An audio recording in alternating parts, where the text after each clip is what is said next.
Bonjour chers amis internautes et bienvenue pour ce matin. Et la pensée de ce matin sera tout simplement « Je suis le bon berger ». Vous savez que dans l'évangile de Jean, il y a 7 métaphores et nous verrons ce matin donc celle-ci. Et pourquoi Jésus a cité cette phrase « Je suis le bon berger ». Permettez-moi pendant un court instant de voir le contexte dans lequel Jésus a cité cette phrase. Nous sommes en période de sabbat et Jésus va guérir un aveugle né de naissance. Et pendant cette période, c'est vrai qu'il est interdit de pratiquer ou de faire des miracles, de faire quoi que ce soit. Les pharisiens qui vont être là à ce moment-là du miracle vont être déconcertés par ce que Jésus vient de faire. Et là, à un moment donné, ils se diront entre eux-mêmes, si Jésus prétend être le Fils de Dieu, il doit connaître bien sûr la loi de Moïse et il doit savoir qu'il est interdit de faire un miracle pendant la période du sabbat. Ces hommes vont interroger donc cet aveugle né de naissance et bien sûr devant ce témoignage, ils vont le chasser. Et Jésus va retrouver cet aveugle né de naissance qui vient de guérir. Et à un moment donné, Jésus va lui dire « Crois-tu au Fils de Dieu ?» Et cet homme de dire « Mais si je le vois, je pourrais croire, je pourrais enfin voir qui il est. » Je paraphrase un peu. Et Jésus va lui dire ceci « Tu l'as vu, lui dit Jésus, et celui qui te parle, c'est lui. » Et c'est vrai que dans cette phrase que Jésus va citer, dont « Je suis le bon berger », c'est vrai qu'il y a au-delà de cette image d'un homme, d'un berger qui est au milieu de ses brebis, dans de verts pâturages, il y a une profondeur que Jésus veut démontrer et il confirme sa divinité. Tout d'abord, quand Jésus dit « Je suis », souvenez-vous de cet épisode que nous trouvons dans le livre de l'Exode, où Moïse va rencontrer Dieu au travers du buisson ardent.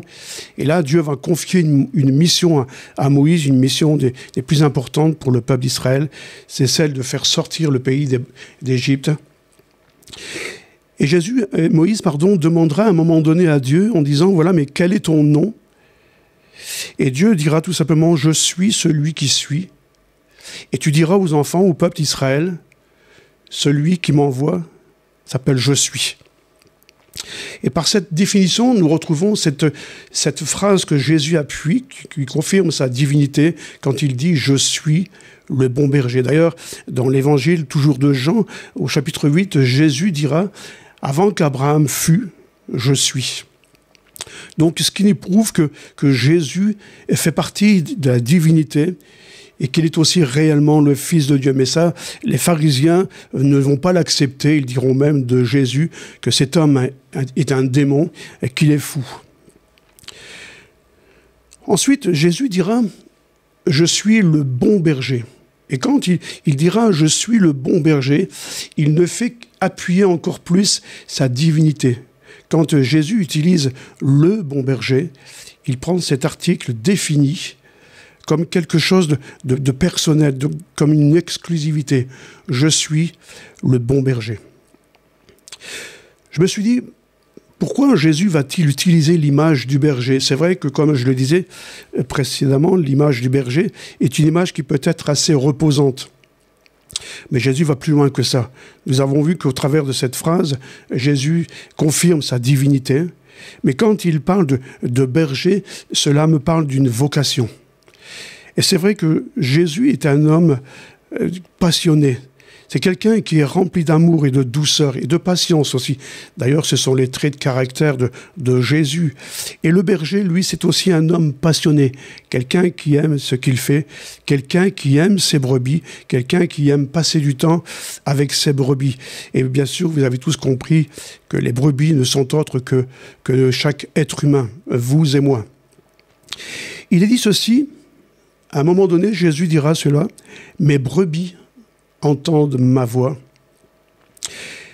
Et je me suis dit, mais pourquoi Jésus va dire cela, « Mes brebis entendent ma voix » ? Alors j'ai fait quelques recherches et je me suis aperçu qu'il arrivait parfois qu'un berger pouvait mettre dans ses enclos un autre troupeau qui ne lui appartenait pas. Et ce berger, donc, était habitué avec son troupeau et non pas avec celle de son ami, peut-être qu'il avait pris. Et il dira ceci, « Mes brebis entendent ma voix ». Dans un premier temps, ça me parle que ce berger passait beaucoup de temps avec ses brebis. Ça me parle d'un dialogue. Et les brebis de ce berger étaient habituées à entendre la voix du berger. Elles le connaissaient, elles connaissaient le timbre de sa voix, elles étaient habituées à ce berger. Et quand le berger parlait à ses brebis, elles le reconnaissaient. Mais tandis que les autres brebis, celles qui ne lui appartenaient pas, ne pouvaient pas connaître sa voix. Donc Jésus dira « Mes brebis entendent ma voix ». Et c'est une assurance, et ça pouvait rassurer ces brebis. Lorsqu'elles entendaient le berger parler, cela me parle que Jésus aime ouvrir le dialogue, que Jésus est toujours prêt à parler. D'ailleurs, quand nous lisons la parole de Dieu, nous nous rendons compte que Dieu a toujours dialogué avec l'homme et que malheureusement, l'être humain, c'est lui qui a coupé le dialogue avec notre Créateur. Et le fait que les brebis entendent la voix du berger, elles étaient apaisées. Elles étaient rassurées. Et cela confirmait aussi la présence du berger. Elles n'avaient rien à craindre de leur berger. Il est dit aussi que le berger connaît ses brebis.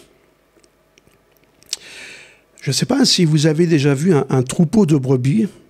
Et je me suis souvent posé la question, comment un berger peut-il reconnaître ses brebis ?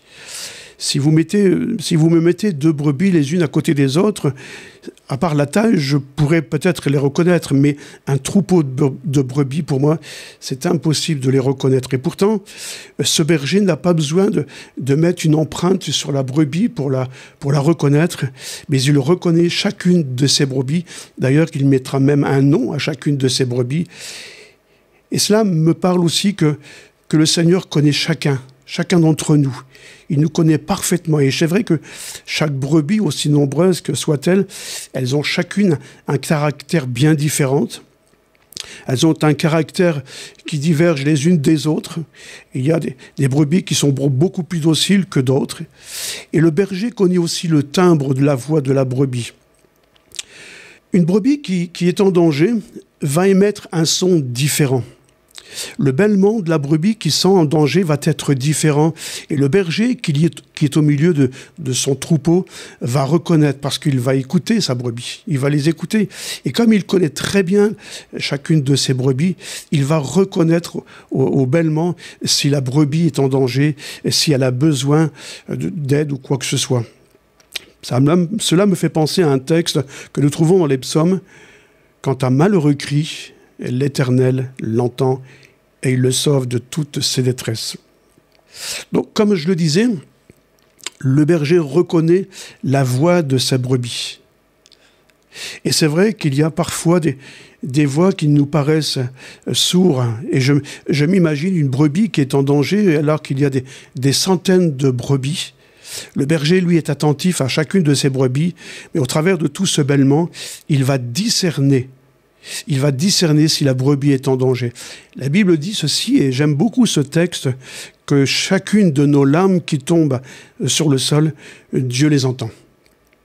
Et c'est vrai les brebis sont continuellement en danger. Vous savez que nous avons un ennemi redoutable, le lion, l'ours. Jésus dira aussi, le bon berger donne sa vie pour ses brebis. Le bon berger donne sa vie pour ses brebis. Comme je disais précédemment, le rôle du berger, c'est une vocation. Cela ne s'improvise pas. Il sait véritablement ce dont elle a besoin. Et je pense à ce texte du psaume 23, « L'Éternel est mon berger, je ne manquerai de rien. » Le berger connaît très bien ses brebis, nous l'avons vu, et il sait ce dont elles ont besoin. Et je pense aussi, je pense à ce texte, quand Jésus va dire « Le berger donne sa vie pour ses brebis », je pense à David. Il dira ceci dans le livre de Samuel, « Ton serviteur gardait les brebis de son père. Quand un lion et un ours venaient pour en enlever une du troupeau, je courais après lui, je le frappais, j'arrachais la brebis de sa gueule. S'il m'attaquait, je l'attrapais par la gorge, je le frappais et je le tuais. » Le berger va mettre sa vie en danger pour sauver ne serait-ce que même une de ses brebis. Comme je le disais précédemment, nous avons un ennemi sans cesse qui rôde autour du troupeau. Et son plan, c'est de nous détruire, c'est de nous ravir, c'est de nous extirper de son troupeau et de nous faire souffrir. Et c'est vrai que ce berger, il aime tellement ses brebis qu'il n'hésitera pas à mettre sa vie en danger. Et c'est ce qu'a fait le Seigneur Jésus. Je disais que nous avons un ennemi redoutable, et pour nous enlever de cette ruse de l'ennemi, pour nous enlever de ces attaques de l'ennemi, Jésus n'hésitera pas un seul instant à donner sa vie pour chacun de nous. Il le fera au péril de sa vie. Il sera emmené sur la croix, il va subir des choses horribles. Il va donner sa vie pour nous arracher des griffes du diable. Il va subir les choses les plus horribles. Il va endosser les pires injures et il va subir l'abandon du Père, tout simplement parce que le berger aime ses brebis. Chers amis internautes, au travers de cette parole ce matin, le divin berger t'invite à entrer dans son troupeau, à devenir l'une de ses brebis. Jésus dira aussi d'ailleurs dans ce texte que beaucoup de brebis ne sont pas encore dans la bergerie. Mais peut-être qu'au travers de ce message, de cette matinale, peut-être que ton cœur sera touché. Et c'est la prière que nous voulons adresser à Dieu, c'est que Dieu puisse ce matin toucher votre cœur, qu'il puisse faire de vous, que vous puissiez entrer dans cette bergerie. Peut-être que ce matin, tu as besoin d'être soigné, tu as besoin d'être guéri, tu as besoin d'être écouté. Alors, si j'avais un conseil à vous donner, n'hésitez pas à entrer dans cette bergerie et que le Seigneur vous bénisse. Amen.